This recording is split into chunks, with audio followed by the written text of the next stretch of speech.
বিগত স্বৈরাচারের সময় গত 15-16 বছর তো প্রকৃতপক্ষে দেশে কোনো নির্বাচন হয়নি, যেটা শুধু এই দেশে নয় সারা বিশ্বের কারোর কাছেই গ্রহণযোগ্য ছিল না। কারণ সেই নির্বাচনে জনগণ তার স্বাধীন ভোট দিতে পারেনি। তো এবার জনগণ দীর্ঘদিন পর অপেক্ষায় আছে, এদেশে এবার একটা সুষ্ঠু নির্বাচন হবে। সেই নির্বাচনের জন্য কিন্তু জনগণ অলরেডি রাস্তায় নেমে গেছে। এদেশের মানুষ এখন কোটি কোটি ভোটার, ছেলেরা মেয়েরা, আমার মা বোনেরা সবাই ভোট দেওয়ার জন্য উদ্বিগ্ন হয়ে আছে। অতএব এই ভোটের মাধ্যমেই তারা আগামীতে সরকার নির্বাচিত করবে।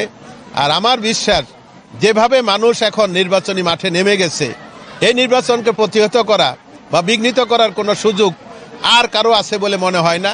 বিচ্ছিন্ন কোনো ঘটনা হয়তো বা ঘটতে পারে, বিচ্ছিন্ন বা ঘটনা ঘটানোর চেষ্টা করবে হয়তো, কিন্তু ওই সমস্ত ঘটনাগুলো অবশ্যই আমরা শুধু রাজনৈতিক দলের নেতাকর্মী নয়, এই দেশের জনগণই এখন প্রতিহত করবে। কারণ বহু রক্তের বিনিময়ে, বহু ত্যাগের বিনিময়ে এদেশের মানুষ একটি সুষ্ঠু ভোটের মাধ্যমে একটি নির্বাচিত সরকারের আশায় আছে এবং ভোট দেওয়ার জন্য তারা জাস্ট এখন উন্মুখ হয়ে আছে।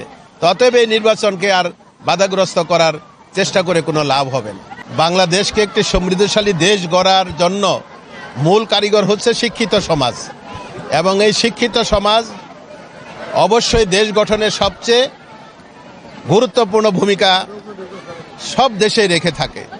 সেই কারণে আমরা এই হাই স্কুলের, চন্দ্রা সরকারি হাই স্কুলের শত শত ছাত্রছাত্রীদের মাঝে আমরা সিদ্ধান্ত নিয়েছি যে আমরা সকল ছাত্রছাত্রীদের মাঝে আমরা এই আমাদের বিএনপির সম্মানিত ভারপ্রাপ্ত চেয়ারম্যান জনাব তারেক রহমান সাহেব ঘোষিত রাষ্ট্র কাঠামো মেরামতের আগামীর বাংলাদেশ বিনির্মাণে 31 দফাকে আমরা যদি ঘরে ঘরে পৌঁছে দিতে পারি, এই ছাত্রছাত্রীদের মাধ্যমে তারা নিজেরা এটা পড়বে, 31 দফা সম্বন্ধে তারা ধারণা পাবে, এবং তাদের বাবা মাদেরকে বাসায় যে তারা যদি পড়ে শোনায়, তাহলে আমি বিশ্বাস করি অবশ্যই এদেশের সর্বস্তরের জনগণ উদ্বুদ্ধ হবে এবং এই আগামী জাতীয় সংসদ নির্বাচনে এই 31 দফার আলোকেই বাংলাদেশের জনগণ বিএনপিকে ভোটের মাধ্যমে নির্বাচিত করে এই 31 দফা যাতে সত্যিকার অর্থে বাস্তবায়ন করতে হলে বিএনপিকে ক্ষমতায় আসতে হবে।